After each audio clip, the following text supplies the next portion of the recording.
ধান সিদ্ধ করার জন্য আমাদের আগের দিন কি আসলে সারাদিন প্রস্তুত করে রাখতে হয়। তো প্রথমে তো ধান ভিজাতে হবে, তার জন্য বস্তা করে নিয়ে এসে এখানে ধান হাউজে ঢালছি। আপু, সিদ্ধ ছাড়া খেলে কি হয়? সিদ্ধ করা অনেক কষ্ট, প্লিজ অ্যান্সার দিও। সিদ্ধ ছাড়া আসলে খাওয়া যায় না। আলো ধানের ভাত সবসময় অনেকটা নরম হয়ে যায়, ভাত করা যায় না। এর জন্য সিদ্ধই করতে হয়, আর এটাই নিয়ম। এই তো হাউজে এখানে প্রায় 9 মণের মতো ধান আমরা একে একে নিয়ে এসে রেখেছি। এখন হাউজ ভর্তি করে পানি দিয়ে রাখবো, সারা রাত এভাবে ভিজিয়ে রাখবো। তো পরের দিন আসলে সিদ্ধ করতে হয়।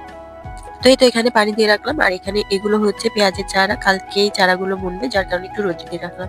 এই তো মাঠে চলে আসছিলাম, এখান থেকে 1 গামলার মতো মাটি নিয়ে আসছি। চুলাটা ঠিক করতে হবে। চুলা আগের দিন একটু ঠিক করে রাখছিলাম, তো ফেটে গেছে। আবার জ্বালানি করলে সেটা একেবারে খসে পড়ে যাবে। জ্বালানি তেমন কিছুই নেই, কি আর করার। এখানে বস্তা ছিল কিছু ছেঁড়া, তো ওই বস্তাগুলো রোদে দিয়ে রাখলাম।